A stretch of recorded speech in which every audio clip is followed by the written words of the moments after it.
तो यहाँ पे बात हो रही है कि जो आपका मौजूद होता है एंजाइम, उसका ये काम होता है L CAT enzyme lecithin cholesterol acetyl transferase.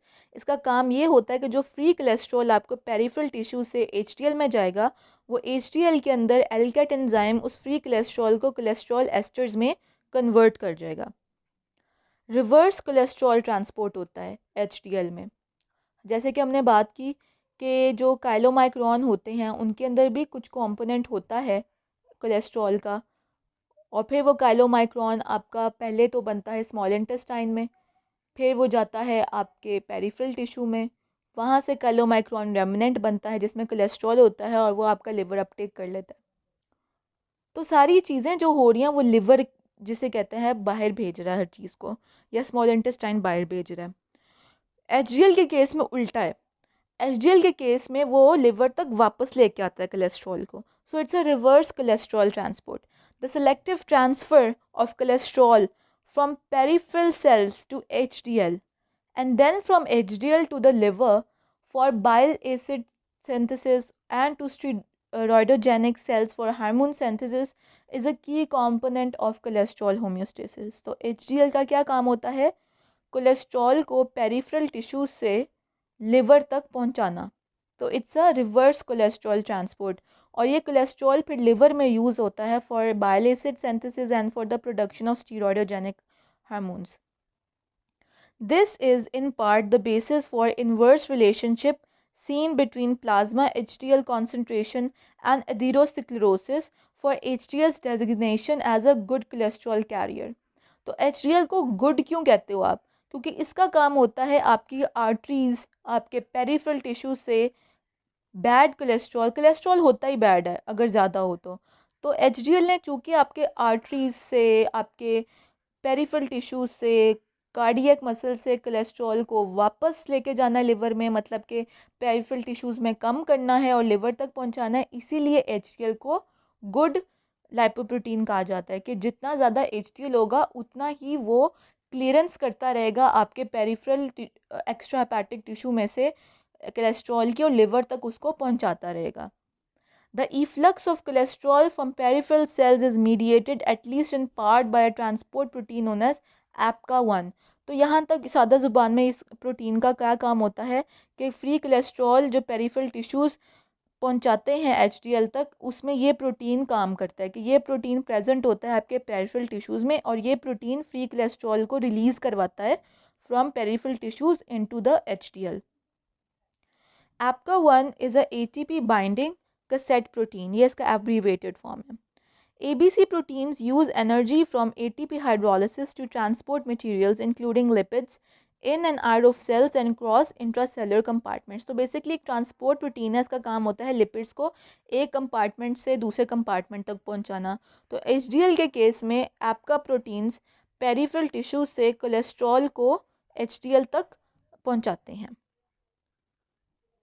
तो ये हम डायग्राम देखेंगे, थोड़ी सी डिफ़िकल्ट डायग्राम है, इसमें अपने सर्टन पोर्शंस को ज़हन में रखना है कि हमारे पास स्मॉल इंटेस्टाइन और जो आपका लिवर है वो आपका ApoA1 बनाता है, और जब इस ApoA1 के अंदर आपके लिपिड्स ऐड हो जाएंगे तो फिर वो क्या बन जाएगा, एक नेसेंट एचडीएल पार्टिकल।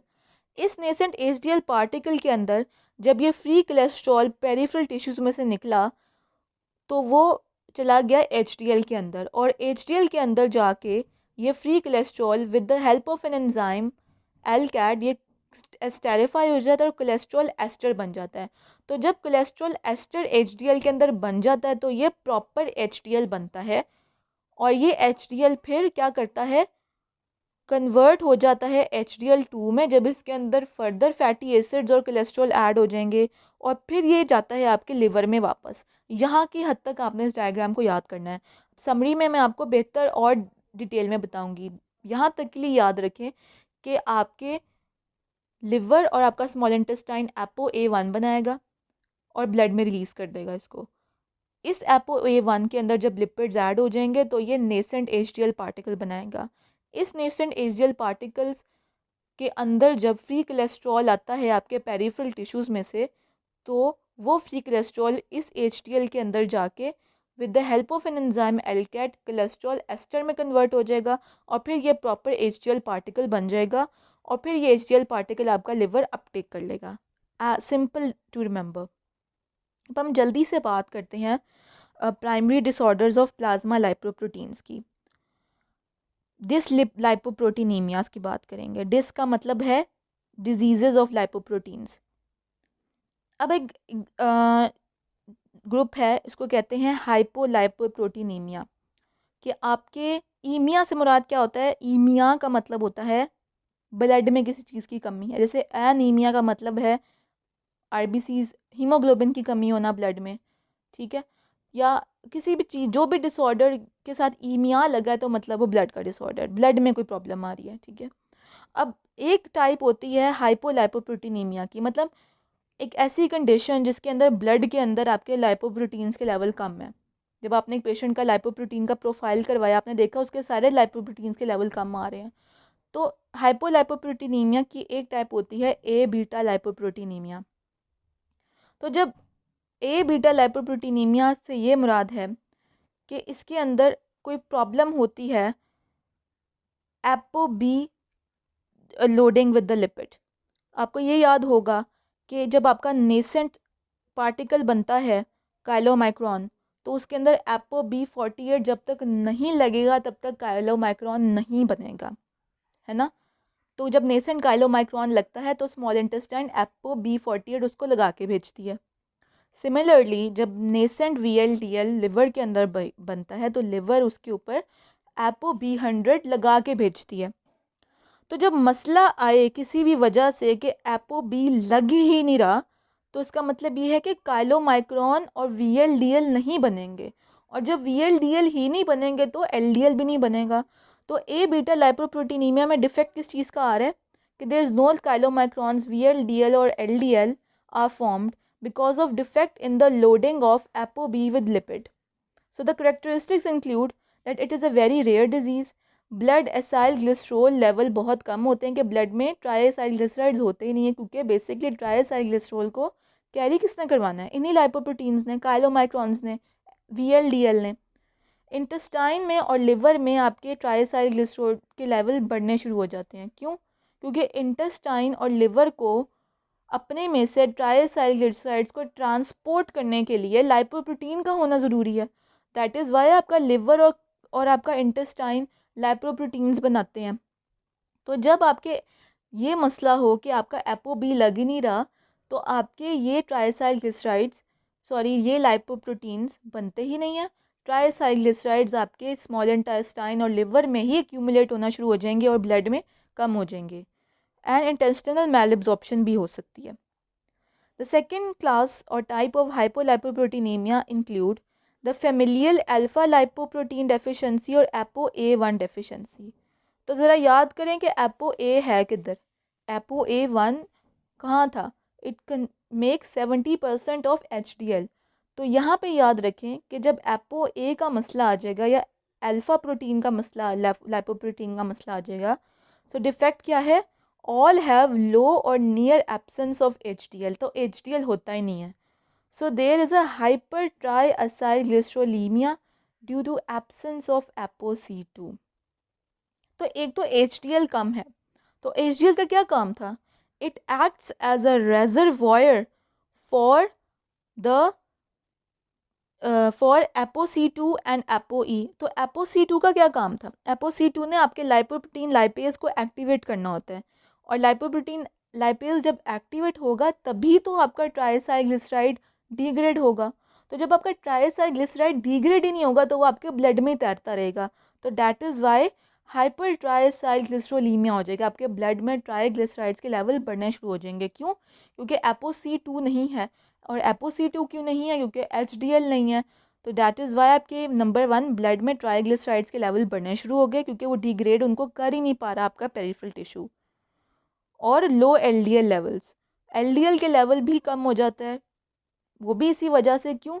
क्योंकि जब तक आपके नेसेंट VLDL के ऊपर ApoC2 और ApoE नहीं लगेंगे तब तक वो VLDL प्रॉपर नहीं बनेगा, और जब तक आपका VLDL नहीं बनेगा आपका LDL नहीं बनेगा। और आपका ApoC और ApoE दोनों किधर से आते हैं? आपके HDL से। So it goes all the way back up to LDL। और एथेरोस्क्लेरोसिस का एलिमेंट भी शुरू हो जाएगा। एथेरोस्क्लेरोसिस एक पैथोलॉजिकल एंटिटी है जिसमें आर्टरीज की जो इनर मोस्ट लेयर है उसके ऊपर प्लेक्स बनने शुरू हो जाते हैं कोलेस्ट्रॉल के। तो कोलेस्ट्रॉल किस तरह लिवर तक वापस जाता था, किस तरह आपकी पूरी बॉडी में से क्लियरेंस होती है कोलेस्ट्रॉल की with the help of HDL. तो जब एचडीएल है ही नहीं तो क्या चीज़ लेके जाएगी वापस कोलेस्ट्रॉल को लिवर तक। सो ये सारी चीज़ें इनकी वजह से होती हैं। Now will talk about hyperlipoproteinemia, वो कंडीशंस जब आपकी बॉडी में लाइपोप्रोटीन्स का लेवल बढ़ जाता है ब्लड में। पिछला था हाइपो, ये है हाइपर। सो इसमें टाइप्स हैं, फेमिलियल टाइप 1, टाइप 2, टाइप 3, ये आपने इसी तरह याद करनी है और हर एक में अपना डिफेक्ट है। तो यहाँ से बेतहाशा शॉर्ट क्वेश्चन और एमसीक्यू आपके बन सकते हैं। So the first type include familial lipoprotein lipase deficiency. नाम में इसका मतलब है कि लाइपोप्रोटीन लाइपेज की मसला है। वो एंजाइम जिसने आपका डिग्रेड करना है ट्राइसाइग्लिसराइड को into fatty acids and glycerol in the peripheral tissues. So there is a hypertriacylglycerolemia due to deficiency of lipoprotein lipase, abnormal lipoprotein lipase or ApoC2 deficiency which causes inactivation of lipoprotein lipase। तो किसी भी वजह से अगर आपका lipoprotein lipase activate नहीं हो रहा तो लाइपोप्रोटीन लाइपेज आपका सर्कुलेटिंग ट्राइसाइग्लिसराइड को डिग्रेड नहीं कर पाएगा और आपका ट्राइसाइग्लिसराइड आपके तैरते रहेंगे ब्लड में, उनका लेवल इंक्रीज होता रहेगा।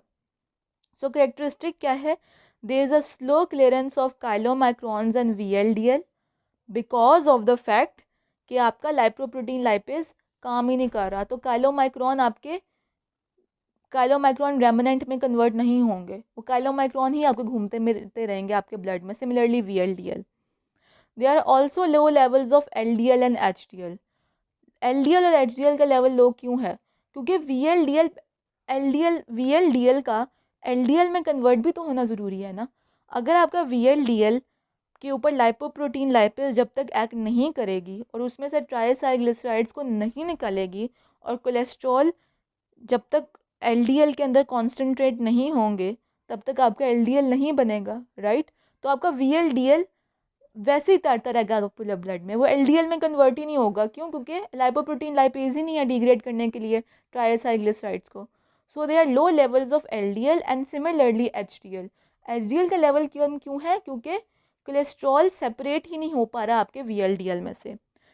And there is no increase risk of coronary artery disease. इसमें कोरोनरी आर्टरी डिजीज़ का इशू नहीं होता क्योंकि इसके अंदर ट्राइग्लिसराइड्स के लेवल ज़्यादा हैं, कोलेस्ट्रॉल का लेवल ज़्यादा नहीं है। Now second is the familial hyper cholesterolemia. Blood में कोलेस्ट्रॉल का लेवल ज़्यादा हो गया। Type 2A, there is a defective LDL receptor mutation in the ligand region of ApoB100। तो इसके अंदर डिफेक्ट किस चीज़ में आ रहा है? LDL के रिसेप्टर्स हैं उनमें कोई मसला आ गया या फिर लाइगेंड में कोई मसला आ गया, या लाइगेंड में कोई मसला आ गया या रिसेप्टर में मसला आ गया जिसकी वजह से LDL का अपटेक नहीं हो पा रहा by the extra hepatic tissue और बाय द हेपेटिक टिश्यू। तो जब LDL ना हेपेटिक टिश्यू अपटेक करेगा उसका, ना कोई एक्स्ट्रा हेपेटिक टिश्यू अपटेक करेगा, तो आपका LDL आपके ब्लड में घूमता फिरता रहेगा। और जब आपका LDL आपके ब्लड में घूमता फिरता रहेगा तो LDL में सबसे ज़्यादा कंपोनेंट किस चीज़ का था? कोलेस्ट्रॉल का। तो आपके ब्लड में कोलेस्ट्रॉल का लेवल बढ़ना शुरू हो जाएगा। So elevated LDL levels and hypercholesterolemia resulting in atherosclerosis and coronary artery disease. Now we'll talk about the familial type 3 hypolipoproteinemia which is also known as broad beta disease. Defect क्या है? Deficiency in remnant clearance by liver is due to abnormality in ApoE। तो आपको ApoE याद है क्या था कि जब काइलोमाइक्रोन का रेमनेंट बन जाता है, जब आपका रेमनेंट बन जाता है आपका आइडियल जब बन जाता है, तो ये आइडियल और काइलोमाइक्रोन रेमनेंट ApoE की वजह से लिवर इनको अपटेक करता है। ApoE इनके अंदर लाइगेंड होता है, फिर इनका लिवर इनको रीअपटेक करता है काइलोमाइक्रोन रेमनेंट्स का। और आइडियल इंटरमीडिएट डेंसिटी लाइपोप्रोटीन खुद भी रेमनेंट होता है VLDL का।